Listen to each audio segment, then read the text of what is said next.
Assalamualaikum warahmatullahi wabarakatuh. Pada kesempatan kali ini, kami akan mempresentasikan hasil diskusi dari kelompok kami terkait perilaku menyimpang di tempat kerja. Saya Muhammad Arfa Gaisan sebagai moderator akan memperkenalkan anggota dari kelompok 3, yaitu ada Rizka Taskia Aulia, lalu ada Ella Jafti, ada saya sendiri Muhammad Arfa Gaisan, ada Evita Nursanti, dan ada Mahendra Zaki Prayata. Untuk slide berikutnya akan dijelaskan oleh rekan saya. Dipersilahkan.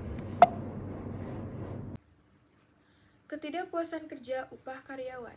Sejumlah gaji yang diterima haruslah sebanding dengan usaha yang dikeluarkan dalam bekerja. Sebab seperti pada pasal 90 ayat 1 Undang-Undang Ketenagakerjaan menyatakan pengusaha dilarang membayar upah lebih rendah dari upah minimum sebagaimana pasal 89. Deskripsi kasus. Demo pertama yang dilakukan buruh AIS dimulai sejak 2020 lalu. Para buruh bahkan sempat menggelar demo di depan gedung DPR menuntut sistem kerja yang lebih layak. Salah satu tuntutan yang disampaikan adalah terpenuhinya hak atas kesehatan reproduksi. Seperti diketahui, puluhan buruh perempuan AIS mengalami keguguran sepanjang 2019 akibat dipaksa bekerja di malam hari dan mengangkat barang-barang berat. Di samping itu, cuti haid bagi perempuan juga dipersulit oleh manajemen perusahaan. Tuntutan lainnya adalah memperjuangkan upah yang layak untuk para pekerja. Para buruh mengaku upah mereka diturunkan beberapa kali, lagi pula upah minimum itu hanya cukup untuk kebutuhan hidup minimal pribadi. Pabrik tidak memberikan kenaikan upah atau tunjangan tambahan jika seseorang buruh memiliki anak atau menikah. Pada 2020, manajemen PT Alpen Food Industry pernah memberikan klarifikasi terkait demonstrasi buruh AIS. Manajemen AIS yang saat itu diwakili Legal Corporate AIS Group, Audrey Holomuan Siagian, menyatakan sebagai tuduhan yang dilayangkan para buruh kepada perusahaan sama sekali tidak tepat. Manajemen menyebutkan telah memenuhi semua persyaratan yang tertera dalam peraturan ketenagakerjaan. Baik, selanjutnya dari kasus tersebut, pencegahan yang dapat dilakukan diantaranya pertama, perusahaan hendaknya memberikan upah yang adil dan sesuai dengan beban kerja dan ekspektasi karyawan. Kedua, perusahaan perlu mengetahui alasan utama ketidakpuasan kerja, seperti kenaikan karir terlampau sulit atau apresiasi perusahaan terhadap pencapaian karyawan yang rendah. Ketiga, perusahaan harus memberikan informasi mengenai sistem penggajian dan penyesuaian upah secara adil dan transparan.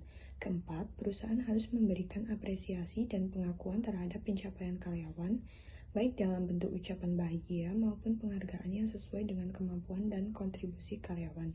Selanjutnya, perusahaan harus menjelaskan dengan jelas peran dan tanggung jawab karyawan serta menghormati pendapat dan saran mereka. Dan yang pencegahan yang terakhir yaitu perusahaan menerima masukan dari karyawan dan berdiskusi untuk mencari solusi yang baik untuk meningkatkan kepuasan kerja. Penanganan, fasilitas, dialog, dan negosiasi. Mendorong terjadinya dialog antar manajemen dan perwakilan buruh untuk mencapai pemahaman bersama. Menggelar pertemuan antar mediasi yang difasilitasi oleh pihak netral seperti Departemen Ketenagakerja atau LSM terkait guna membahas isu-isu yang dihadapi. Audit independen, mengusulkan atau mendukung audit independen terkait kondisi kerja di PT AFI, terutama yang berkaitan dengan keguguran dan masalah kesehatan reproduksi buruh perempuan. Menjamin bahwa audit dilakukan oleh pihak ketiga objektif dan memiliki kredibilitas. Pemenuhan hak kesetaraan reproduksi, memastikan pemenuhan penuh hak kesehatan reproduksi bagi buruh perempuan termasuk penyesuaian jam kerja, pengurangan beban kerja berat, dan penyediaan fasilitas untuk cuti haid. Peningkatan upah dan tunjangan. Meninjau kebijakan upah dan tunjangan serta memastikan bahwa upah yang dibayar memadai untuk kebutuhan hidup buruh. Melakukan negosiasi untuk membahas peningkatan upah dan pemberian tunjangan tambahan sesuai dengan kebutuhan keluarga. Tinjau kembali peraturan ketenaga kerjaan, memastikan kepatuhan perusahaan, dan mengevaluasi klaim manajemen mengenai kepatuhan tersebut. Mengambil langkah-langkah perbaikan jika ada ketidaksesuaian dengan memastikan pemenuhan hukum. Pelibatan pemerintah dan LSM. Mengajak pemerintah dan LSM terkait untuk memantau dan memberikan saran terkait isu-isu ketenagaan kerja di PT AFI. Meminta dukungan dan bantuan dari pemerintah dan LSM dalam menyelesaikan sengket ini secara adil dan transparan. Lalu ada penyalahgunaan jabatan. Dalam penyalahgunaan jabatan itu terdapat di UU nomor 31 tahun 1999 di pasal 3, yaitu tentang penyalahgunaan kewenangan, sarana atau kesempatan yang ada padanya karena jabatan ada kedudukan adalah peristilahan yang digunakan pembentuk undang-undang untuk menggambarkan sifat melawan hukum tindak pidana korupsi. Lalu untuk deskripsi kasusnya, ada salah satu praktek korupsi yang dilakukan oleh Wali Kota Bekasi, Mokhtar Muhammad, terbukti melakukan penyuapan kepada anggota Dewan Perwakilan Rakyat. Modusnya, ia meminta pimpinan satuan kerja di pemerintah Kota Bekasi untuk menyisahkan 2% uang proyek. Maka terkumpullah uang sekitar 4,5 miliar. Atas perintah Mukhtar sendiri, 4,5 miliar itu diberikan kepada anggota Dewan agar anggaran pendapatan dan belanja daerah Kota Bekasi tahun 2010 segera disetujui. Kasus kedua, ia terbukti menerima upeti proyek di Kota Bekasi, misalnya proyek di Dinas Kesehatan dan Pendidikan.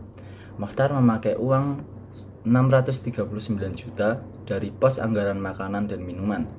Uang itu untuk membayar utangnya ke sebuah bank. Perbuatan terdakwa tersebut tidak mengindahkan ketentuan pasal 28 Undang-Undang Nomor 32 Tahun 2004. Mungkin sekian presentasi dari kelompok kami. Kurang lebihnya mohon dimaafkan. Nun wal kolami wa mayasturun. Wassalamualaikum warahmatullahi wabarakatuh. Contoh pencegahan penyalahgunaan kekuasaan dalam berbagai konteks diantaranya: pertama, penegakan hukum, yakni tindakan pencegahan dan represif. Cara untuk mencegah penyalahgunaan kekuasaan dengan menggunakan teknik penyamaran dalam penyelidikan kejahatan narkoba. Yang kedua yaitu lembaga publik dengan membangun sistem whistleblowing. Sistem ini sangat membantu karyawan untuk melaporkan dugaan pelanggaran atau penyalahgunaan kekuasaan oleh atasan atau kolega mereka, dan juga dapat memberikan perlindungan bagi pelapor yang melaporkan pelanggaran tersebut.